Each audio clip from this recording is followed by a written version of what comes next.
Aujourd'hui on se retrouve pour une nouvelle vidéo lecture du moment et je commence tout de suite avec deux livres illustrés de Baptiste Beaulieu que j'ai lus. On a deux yeux pour voir et aussi Je suis moi et personne d'autre. Donc j'avais lu Les gens sont beaux je crois de lui il y a plusieurs années. Et donc là j'avais emprunté les deux autres à la bibliothèque. Je vous mettrai donc les images et les résumés. J'ai préféré Je suis moi et personne d'autre. L'autre était sympa mais j'ai pas hyper accroché à l'histoire un peu métaphorique, même si il y avait dans les deux des super belles phrases très poétiques que j'ai notées. Je leur ai d'ailleurs pas fait de chronique parce que ça n'a pas été exceptionnel, même si j'aime beaucoup cet auteur, cette personne, Baptiste Beaulieu. Ça a l'air d'être un mec vraiment merveilleux et donc ce sont quand même des livres très bien que je conseille et qui peuvent être très bien à mettre entre les mains d'enfants parce que c'est un peu le but premier, même si c'est clairement adressé à tout le monde, n'importe qui peut le lire, mais je crois, si je me trompe pas, que son but premier est de faire passer des messages à ses enfants, des messages qu'on n'entend pas d'ailleurs assez souvent dès qu'on est jeune, et du coup c'est pour ça qu'on grandit avec quelques traumas, quelques doutes, manque de confiance, des choses comme ça, et donc c'est sûr que c'était très bien et j'aime beaucoup les illustrations. Mais après, je sais pas, c'est très court aussi donc c'est difficile d'avoir genre un coup de cœur. C'était sympa, mais pas les livres les plus exceptionnels que j'ai connus. Ensuite, j'ai lu le livre La douceur du café, dont encore une fois je vous mettrai les images. C'était on est rendu au 5e tome je crois, de la trilogie, pas du tout, de la saga où on va dans le café où on peut remonter le temps. Donc La douceur du café de Toshikatsu Kawaguchi. Encore une fois, pas de nom pour les illustrations. Ah, j'ai oublié de marquer le nombre de pages, désolée. C'était un roman de la fiction, c'est un livre japonais. Donc en mots-clés j'ai mis Japon, Asie, famille, saga, nostalgie, regret et calme. Je l'ai lu du 13 mars au 19 mars. C'était donc le 5e tome de la saga du café où on peut remonter le temps. Toujours agréable sans être transcendant. Je trouve que 5 livres c'est largement suffisant et ça commence d'ailleurs à faire un peu beaucoup. Mais je lirai sans doute quand même le 6e si il y en a un qui sort. En tout cas je laisserai du temps entre chaque. Mais comme a priori il n'y en a pas pour l'instant. Mais l'autre fois j'avais dit le 4e c'était le dernier et en fait je suis tombée sur le 5e tout à fait par hasard. Je me suis dit ah bah non en fait c'est pas du tout fini.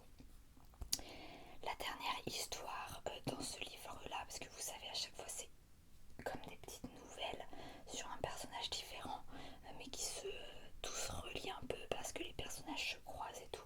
Donc la dernière petite histoire dans ce tome là au sujet de deux amis m'a particulièrement plu.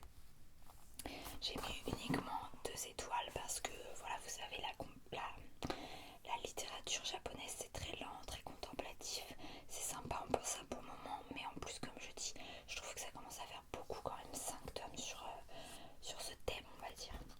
Par contre comme d'hab il y a des belles phrases, plus on a confiance en quelqu'un, plus il est difficile de surmonter la colère et la tristesse d'avoir été trahi. Voilà, je me sens concernée. Une règle est là pour être respectée, mais on peut l'enfreindre, tandis qu'un principe est inaltérable. Inaltérable, inaltérable, inaltérable. Une règle est là pour être respectée, mais on peut l'enfreindre, tandis qu'un principe est inaltérable, inaltérable. Très trigger words. Pourquoi tu fais passer les sentiments du Ryu? C'est un prénom, Ryu. Désolée si je prononce mal. Pourquoi tu fais passer les sentiments du Ryu qui est mort avant de celui qui est en vie? Ensuite, j'ai lu les tomes 4, 5 et 6 de la saga L'Atelier des sorciers, dont je vais pas vous lire de résumé ou quoi parce que je voudrais pas spoil, mais je suis toujours fan de cette saga. Il y a un personnage qu'on voit de plus en plus et qu'en plus moi j'aime beaucoup.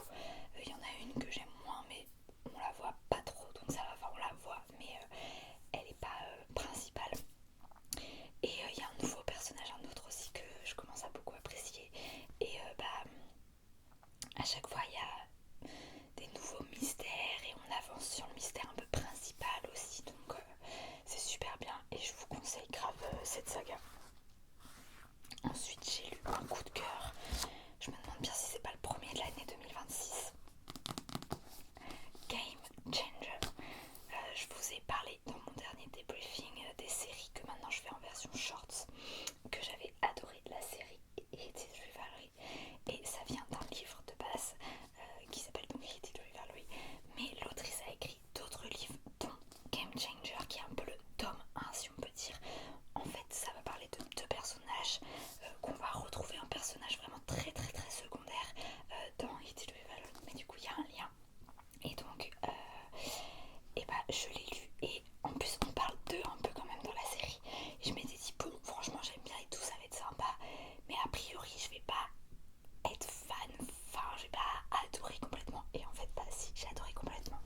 suddenly brighter than ever.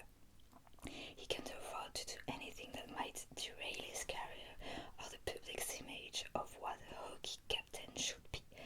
Kip is ready to go all in with Scott, but how much longer will he have to remain a secret? Si jamais vous comprenez rien à ce que je viens de dire, faites pause et lisez. Voilà. Donc je lui ai fait évidemment une chronique. J'ai essayé de faire une couverture avec en reprenant des éléments. Donc j'ai essayé de reprendre plus ou moins les couleurs avec ce que j'ai comme crayon. Donc là c'est le pour faire le hockey là, cœur brisé. Ça c'est le smoothie, ça ressemble pas, ça c'est une casquette, un cœur, enfin voilà. Donc écrit par Rachel Reed, illustré là, il y a le nom, ça c'est génial, c'est Monica Rowe. Il y a 366 pages, genre romance, fiction, roman, mots-clés, gay, hockey, célébrité, amitié, amour, sexe, que j'ai lu du 30 mars au 3 avril. Et donc, toutes les étoiles, coup de cœur. J'ai adoré, encore plus que je ne pensais, suite au visionnage de leur épisode dans la série. C'est donc ce que je vous disais tout à l'heure. L'autrice, elle écrit super bien et elle réussit très bien à nous faire visualiser les scènes dans nos têtes. Et en particulier les descriptions du corps en général, mais particulièrement pendant les scènes où il y a du sexe. Parce que oui, si jamais vous aimez pas ça, il y a beaucoup de sexe, donc le lisez pas. Mais ouais, enfin, je sais pas, c'était hyper bien fait. C'était grave mignon, c'est une romance quand même. J'ai trop hâte de lire la suite. Et quand je vous filme ça, je suis en train de lire et je vais pas le lire. Et clairement c'est génial et un coup de cœur aussi. J'ai très bien réussi à comprendre l'anglais comme dans la série. C'est fluide et pas trop compliqué, donc j'étais plutôt fière de moi. Même si j'ai appris évidemment de nouveaux mots et surtout des synonymes. Je vais vous mettre lire la citation, mais encore une fois, c'est en anglais. Donc désolée. He gave me the confidence and the strength and the need to be honest about who I am. Fear is a powerful thing, but this year I found the thing that is more powerful. Voilà, si vous voulez lire, parce que j'ai un accent tout pourri. Donc c'était encore mieux que ce que je pensais, c'était vraiment génial. Très étonnée, oui, d'avoir aussi facilement réussi à le lire, c'est quand même de l'anglais et 366 pages quoi. Donc voilà, donc c'est de la romance, mais encore une fois, j'aime bien les romances gays parce que contrairement aux romances hétéro que j'ai déjà essayé, il n'y a pas que du côté niais et mignon et on s'aime et gna gna gna. Donc du coup c'était super bien. Oui, comme je disais, il y a beaucoup de scènes de sexe, donc si jamais vous vous considérez trop jeune ou que c'est pas quelque chose que vous aimez lire, le lisez pas parce que sinon ça va être compliqué. Donc voilà, donc encore une fois, je vous conseille la série, hein, toujours extraordinaire, et je vous conseille les livres maintenant, voilà, ils sont géniaux. D'ailleurs, je vous ai présenté celui-là, c'était le dernier, mais bref, c'est pas grave, l'ordre est pas très important, mais j'ai aussi lu Retour à la librairie Morisaki. Donc j'avais lu la librairie Morisaki, quelque chose comme ça, que je vous avais déjà présenté. Et donc là j'ai lu la sorte de tome 2 suite. Donc de Satoshi Yagisawa. Encore une fois, désolé pour la prononciation. 189 pages, genre japonais, roman, fiction. Mots-clés, contemplatif, famille, deuil, livre, amitié. Je l'ai lu du 23 mars au 27 mars et j'ai mis que 1,5 d'étoiles. Franchement, c'était pas ouf. J'ai même cru que j'allais abandonner au début et j'ai lu un peu en diagonale.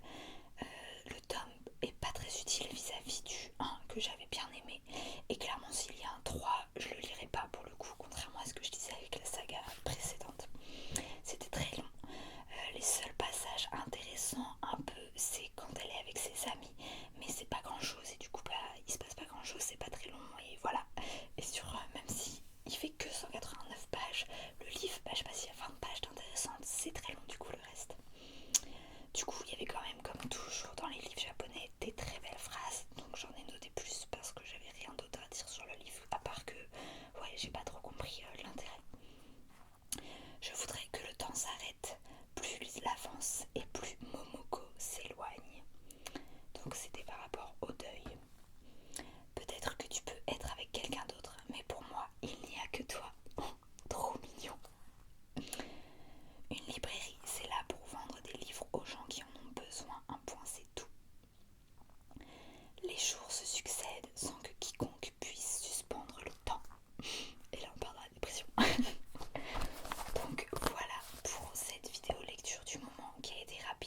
fait j'ai très peu de batterie, donc il fallait que je fasse vite.